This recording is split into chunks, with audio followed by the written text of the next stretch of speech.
Hello, hockey fans, and welcome to NHL Draft Pros. Shoots, he scores!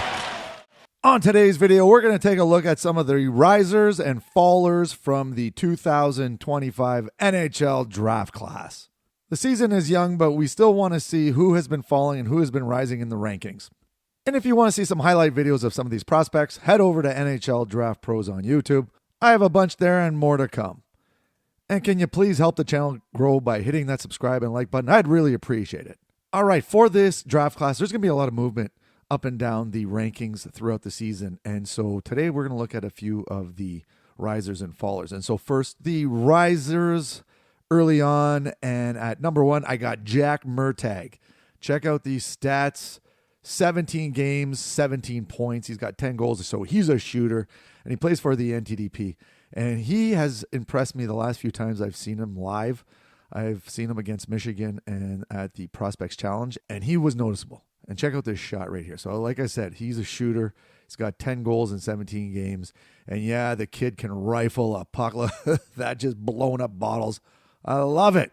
But he has got a little grit to his game. He likes to work hard, not as scared of physicality, has some good hockey IQ. I really liked his overall game.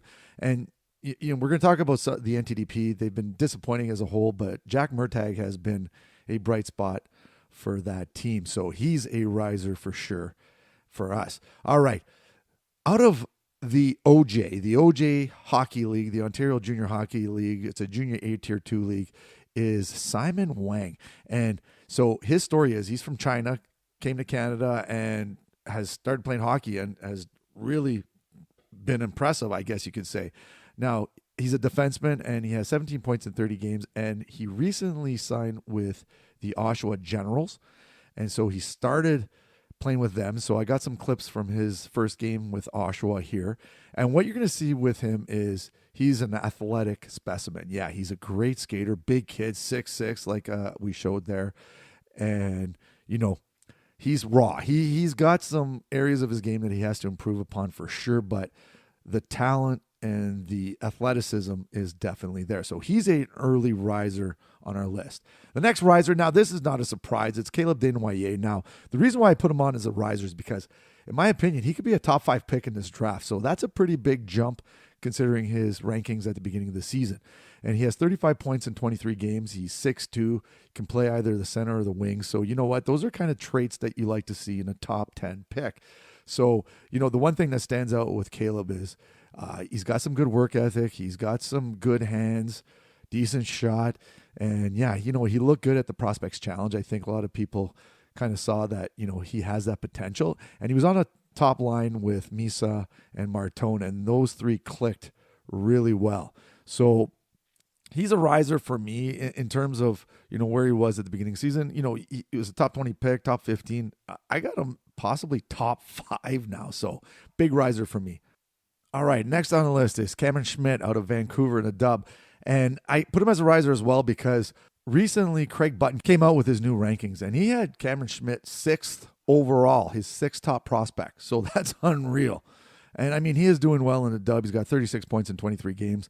Only problem is he's 5'7". And the NHL, well, you know what? There's never been a 5'7" prospect who's been drafted in the first round. Could Cameron Schmidt be the first one? Well, it remains to be determined. And the thing with him, this is from the Prospects Challenge. Watch his shot. He can shoot a puck. So one thing that stands out right now is Cameron Schmidt can wire a puck. And yeah, he displayed it. I was at this game, and I was just like, whoa.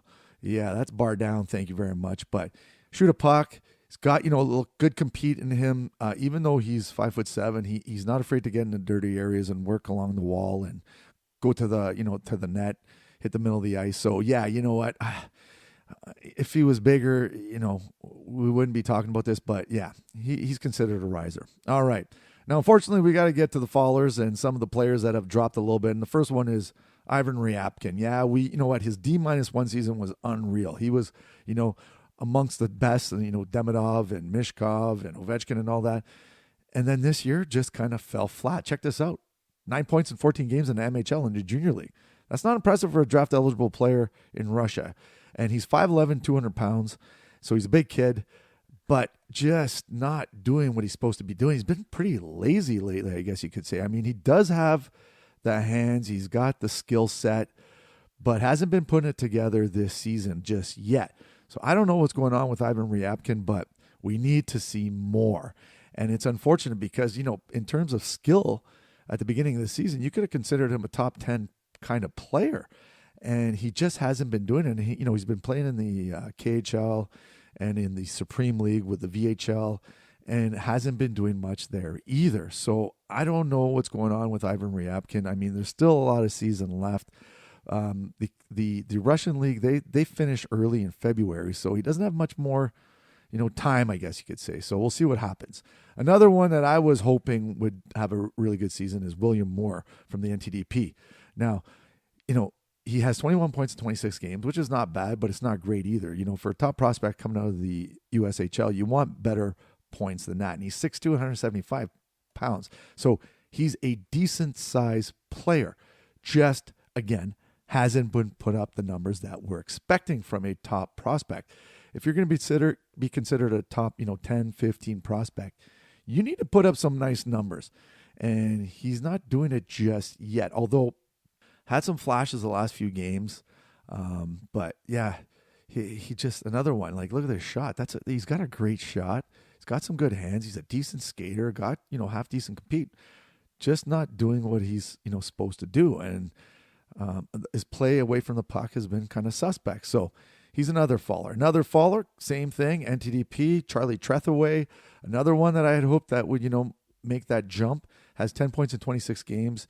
He's 6'1", 190-pound, right-handed D. So, the NHL, they covet right-handed D. And again, he's just not putting up those numbers that we're expecting. And the thing with Trethaway is he can shoot a puck. Like, the kid can wire a puck, and you're going to see in these clips here. So check this one out right here. Walks in against Lake Superior State and just wires one home. So, yeah. Another one where just inconsistently. You know what? The one thing, his decision-making has been kind of suspect, actually, to be honest with you. Saw him live against Michigan State, and he was making mistakes all over the ice. And so in terms of skill set, he's got the skill set, just not putting together defensively, hasn't been really good. So yeah, those are my risers and fallers for this draft class. So yeah, we got a lot of time left, so we'll see what happens. But anyways, thanks for watching. Please subscribe, hit that like button, and we'll see you soon. Cheers.